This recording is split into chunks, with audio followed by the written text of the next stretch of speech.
और सीबीआई और दूसरी इन्वेस्टिगेटिंग एजेंसीज के खिलाफ सख्त कार्रवाई, यानी कि उनको जेल में भिजवाने का काम, उनके खिलाफ कानूनी कार्रवाई करने का काम, उनके खिलाफ एफआईआर दर्ज कराने का खिलाफ काम सुप्रीम कोर्ट और दूसरे न्यायालयों को अब शुरू करना पड़ेगा। तो चाइना से फंडिंग अगर हो रही है तो अडानी को सबसे ज़्यादा हो रही है, तो उसके खिलाफ कोई कार्रवाई नहीं करेंगे। अंबानी को हो रही है। मनुवादी मानसिकता के गुजराती बिजनेसमैन जितने हैं, मनुवादी मानसिकता के गुजराती बिजनेसमैन सब चाइना के दलाल हैं। जहाज भर भर के ले जाते हैं ताली बजाने के लिए मनुवादी मानसिकता के गुजराती लोग।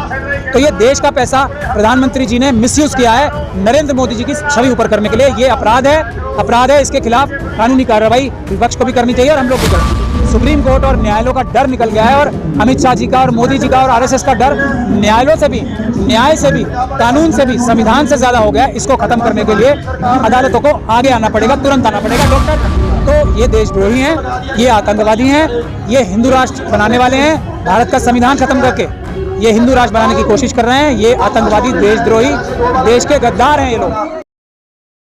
देखिए, मिशन सेव कॉन्स्टिट्यूशन ने डॉक्टर ऋतु का केस एक मॉडल केस लेके एक बहुत बड़ा राष्ट्रव्यापी आंदोलन खड़ा किया है।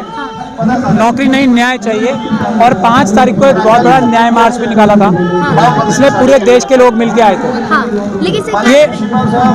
ये जो आंदोलन है ये हर एक उस व्यक्ति के लिए है, डॉक्टर ऋतु का आंदोलन नहीं है। ये हर एक उस व्यक्ति के लिए है जो आरएसएस की उस साजिश का शिकार है, SC ST OBC और माइनॉरिटी का, जो साजिश ये करती है कि अगर SC ST OBC और माइनॉरिटी के लोग पढ़ लिख भी जाएंगे तो पढ़ाई लिखाई भी उनके काम नहीं आने देंगे।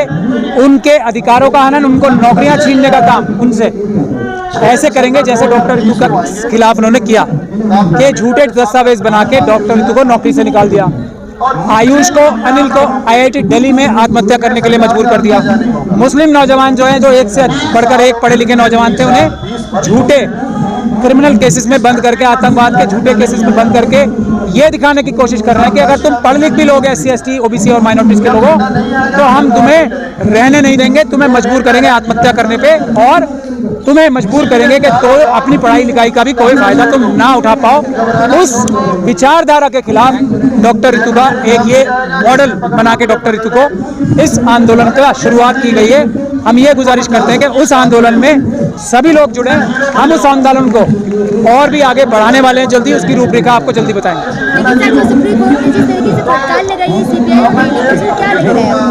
देखिए, आज से फटकार नहीं लगा रही है सुप्रीम कोर्ट और दूसरी अदालतें, CBI, ED और दूसरी इन्वेस्टिगेटिंग एजेंसीज को। ये आज से नहीं लगा रही है, बहुत पहले से लगा रही है। लेकिन इन लोगों की खालें इतनी मोटी हो चुकी हैं कि इनको फर्क नहीं पड़ता। तो सुप्रीम कोर्ट को और दूसरे न्यायालयों को अब ये चाहिए कि कंटेम्प्ट का इस्तेमाल करें और CBI और दूसरी इन्वेस्टिगेटिंग एजेंसीज के खिलाफ सख्त कार्रवाई, यानी कि उनको जेल में भिजवाने का काम, उनके खिलाफ कानूनी कार्रवाई करने का काम, उनके खिलाफ एफआईआर दर्ज कराने का खिलाफ काम सुप्रीम कोर्ट और दूसरे न्यायालयों को अब शुरू करना पड़ेगा। वरना ये लोग अपने राजनीतिक आकाओं के पीछे पिछलग्गू बन के, उनके गुलाम बन के, उनके गलत काम, उनके बिल्कुल बेगुनाह लोगों को फंसाने के काम करती रहेगी और उनका राजनीतिक लाभ उठाने के लिए उनका सहयोगी बन के, क्रिमिनल बन के काम करते रहेंगे। तो सुप्रीम कोर्ट और दूसरे अदालतों को अब ये चाहिए कि इन भ्रष्ट पुलिस के अधिकारियों द्वारा जो क्राइम किए जा रहे हैं, जो भ्रष्ट इन्फोर्समेंट डायरेक्टरेट के अधिकारियों के खिलाफ जो कानून को तोड़कर क्राइम्स करे जा रहे हैं, उनके खिलाफ कानूनी कार्रवाई यानी कि एफआईआर दर्ज कराने का काम भी करें।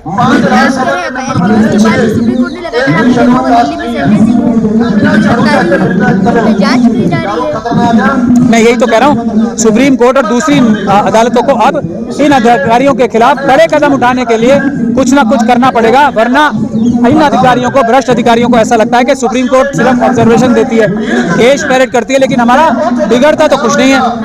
ये जो उनके मन में विश्वास आ गया है। लेकिन अगर हम अमित शाह जी की बात नहीं मानेंगे, मोदी जी की बात नहीं मानेंगे, तो हमारा ट्रांसफर कर देंगे, हमारे को सस्पेंड कर देंगे।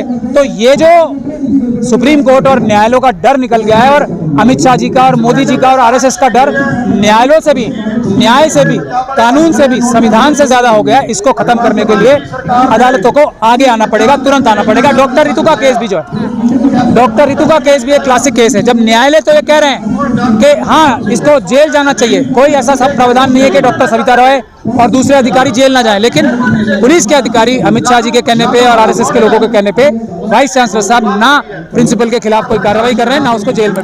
लेकिन क्या लग रहा है जिस तरीके से आप कह रहे हैं कि अगर अपोजिट देखा जाए तो मोदी जी कह रहे हैं कि सरकारी संस्थाएं सब अपने तरीके से काम कर रही हैं, किसी पे भी कोई जोर दबाव नहीं है किसी को। सही तो कह रहे हैं वो एकदम।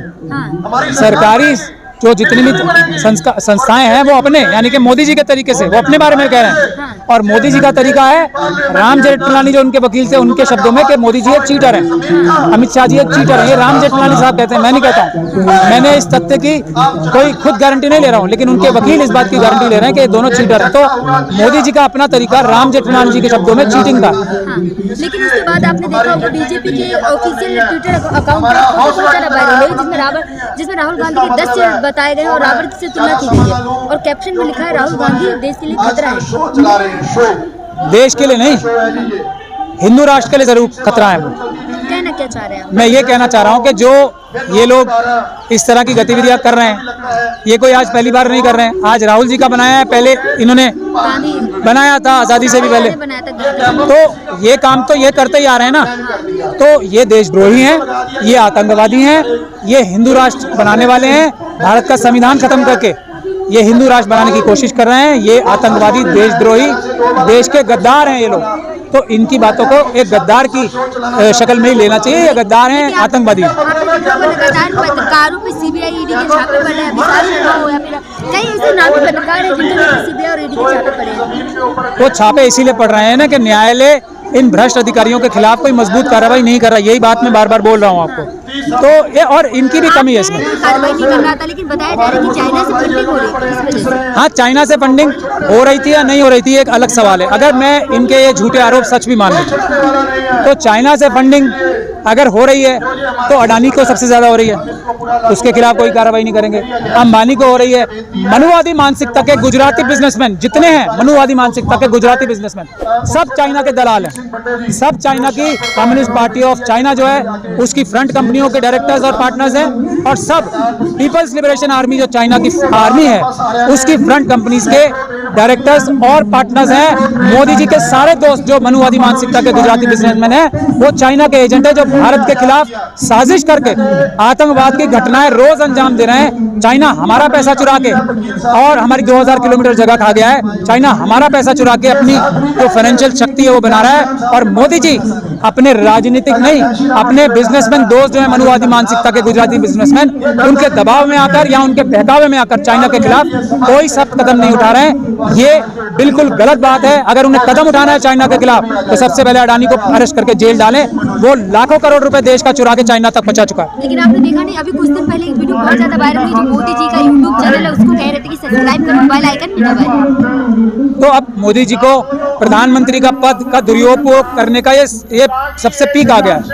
प्रधानमंत्री का पद दुरुपयोग करके वो लाखों करोड़ रुपए खर्च कर चुके हैं। मोदी जी, नरेंद्र मोदी जी की जय जयकार कराने के लिए, उनकी छवि बढ़ाने के लिए प्रधानमंत्री के पद का नाजायज इस्तेमाल करके उन्होंने अपनी छवि ऊंचे की है। लाखों करोड़ रुपए खर्च किए हैं, लोगों को खरीदा है, जहाज भर भर के ले जाते हैं ताली बजाने के लिए मनुवादी मानसिकता के गुजराती लोग। तो ये देश का पैसा प्रधानमंत्री जी ने मिसयूज किया है नरेंद्र मोदी जी की छवि ऊपर करने के लिए। ये अपराध है, अपराध है। इसके खिलाफ कानूनी कार्रवाई विपक्ष को भी करनी चाहिए और हम लोग भी करेंगे। देखिए क्या लग रहा है, आप खुद एक एडवोकेट है तो आपसे पूछूं क्या लग रहा है, जहां एक तरफ मोदी जी 18 घंटे काम करते हैं, एक भी छुट्टी नहीं लेते, वहीं चुनावी रैलियां करते हैं। मतलब 18 घंटे काम करते हैं तो देश के नहीं, दुनिया के सभी प्रधानमंत्री 18 और उससे भी ज्यादा घंटे काम करते हैं, 24 घंटे काम करते हैं।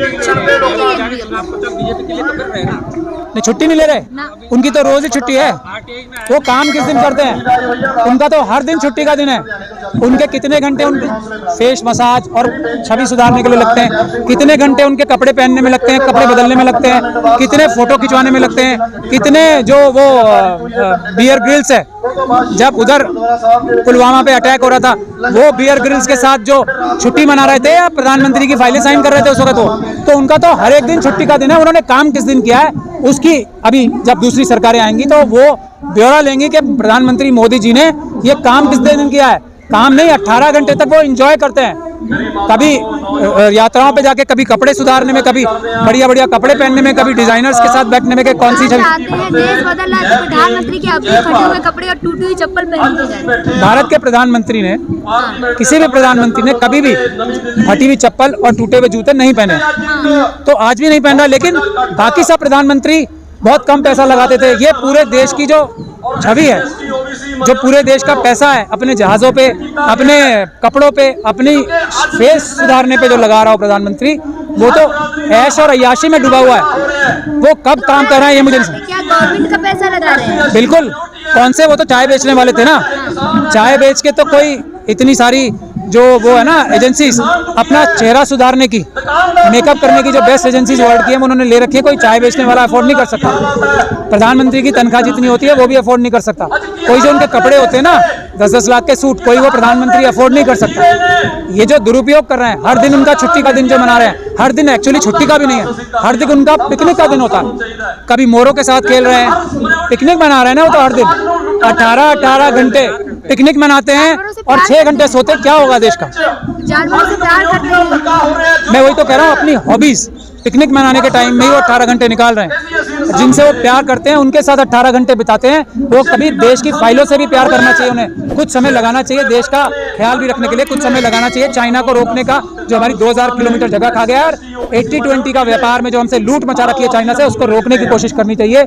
उनको कम से कम कुछ ध्यान देना चाहिए उन मनुवादी मानसिकता के आरएसएस और बीजेपी के लोगों पे, जो भारत देश का संविधान खत्म करके, जिसकी शपथ उन्होंने ली है, सच्ची या झूठी वो खुद जाने, उसको खत्म करके हिंदू राष्ट्र बनाने की, मनुस्मृति लागू करने की जो कोशिश की जा रही है, उस पर भी ध्यान लगाना चाहिए।